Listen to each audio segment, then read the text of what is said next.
There's not a single authoritarian, repressive, or fascist government in the past or now that hasn't turned to censorship. Because people, when they have power, want more power. They're inebriated by it. That's just human nature. And I think, obviously, of the many problems with that mentality, well, there are two, I would say. The first one is... So, Glenn, apparently we are talking here about civil liberties, right? And there's a reason we are talking about civil liberties.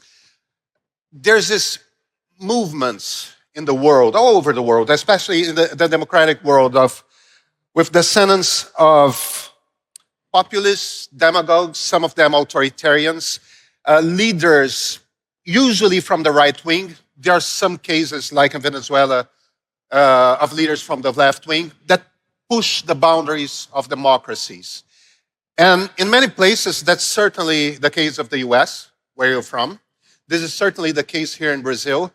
Many people start talking about if it is a good idea to suspend some civil liberties, especially the freedom of speech, in certain special cases, in order to defend democracy. You have pretty strong views on that.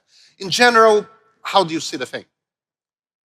I think censorship has always been viewed historically as a weapon of authoritarian and fascist governments. It is almost never the case that a government that is devoted to democratic values wants to implement a censorship regime. It's also the case that every fascist or authoritarian government in the world uses censorship. There's not a single authoritarian, repressive, or fascist government in the past or now that hasn't turned to censorship. And if you go back, even before the internet, the argument always was, and if you go to China or Saudi Arabia or Egypt, some of the most repressive countries in the world, they'll tell you the same thing, which is, oh, we're not trying to prevent free political debates. The problem is that there are certain ideas that are so threatening to our national order, to the security of our system, that we cannot allow any of that to be spread because the dangers of doing so are so grave that we have to censor it in order to protect the population. And I think, obviously, of the many problems with that mentality, well, there are two, I would say. The first one is when the internet first started in the mid-90s and started to be talked about in this triumphalist way as a kind of liberating tool, something that would emancipate people from government and corporate control. And the ethos of Silicon Valley was keep your hands off the internet. It was always obvious that anytime there's some tool that emerges that might threaten establishment power, they're always going to look for ways to limit it and even to control it. And I think the other big problem with it is that everybody would love to live in a world. I would love to live in this world where nobody ever says anything that's false. People only say things that are true. Every idea is free of hatred. The problem is that there are very intense debates over what ideas qualify. And if you put the power to determine truth and falsity in the hands of this person, they're going to end up reaching conclusions completely different than putting power in the hands of that person. And I think that's always the biggest point to remember, is that even if someone likes the way censorship is being applied right now, the question is it dangerous to imagine what that would be used for if it one day fell into the hands of not somebody that you agree with politically, but that someone you disagree with politically? And it is tempting. And I think people who wield power want always to encourage people to believe that we're constantly in this unique, historically crucial moment where our political opponents are not just wrong, they're not just extreme, they're basically Hitler. Every time the United States wants to go to war, it calls the leader that it wants to remove Adolf Hitler. There's probably 15 people in the United States has labeled Hitler, and of course the idea was supposed to be, no, the Holocaust is something that comes once every 100 years or 200 years, not something that happens in multiple countries every day. But I think the bigger point is that, and again, I would go back to what I said before, that obviously we would all love to live in a world where intolerance is not permitted. The problem is, who do we trust to determine what is intolerant? Because in the United States, for example, the most amount of censorship over the last 6 months, since October 7th, has been directed at critics of Israel and the war in Gaza. And the argument is, we have to censor these people, we have to close down groups that are pro-Palestinian or anti-Israel because they're inciting hatred against the minority group. And it has severely infringed the ability to have a free and open debate about a war that the entire world is debating.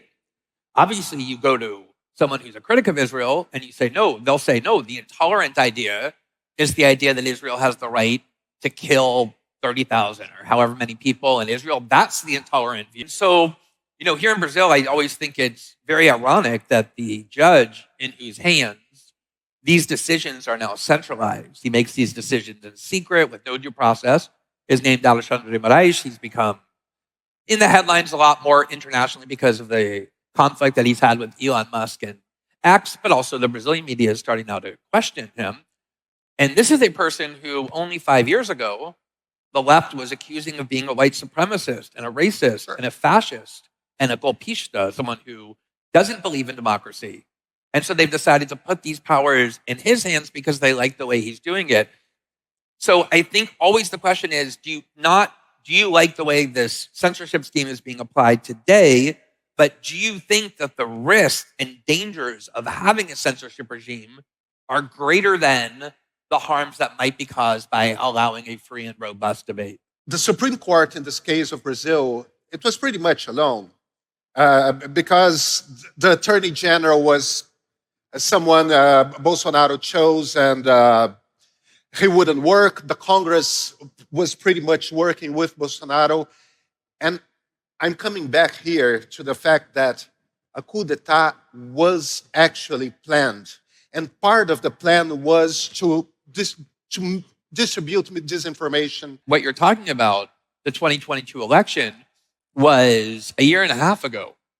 So when does this danger end? And the problem is there's no legal framework for it. There's no due process involved. There's no secrecy. There's no requirement to justify it. So even if in the beginning you think, okay, I'm convinced the threat is grave enough, this always happens. It starts to take root. It never goes away. It significantly expands the scope because people, when they have power, want more power. They're inebriated by it. That's just human nature. And I think that's the other grave danger as well. Jair Bolsonaro became president in 2018 because he won democratically. Sure. More Brazilians wanted him to be president than they wanted his opponent to be president. In 2022, he did lose by a very small margin, but he also lost. And I don't think you can argue that the reason Bolsonaro lost in 2022 was because the Supreme Court was constantly intervening to prevent people from criticizing Lula, even though they were. And if that were the case, if you wanted to say, oh, the only reason Bolsonaro lost was because the court kept intervening in the debates over who to elect and kept restraining or prohibiting people from speaking out against Lula, that seems very disturbing to me. I mean, again, it seems to me a lot like someone is saying, I love democracy so much that we need to resort to classic anti-democratic means that every fascist regime in history has used and kept indefinitely.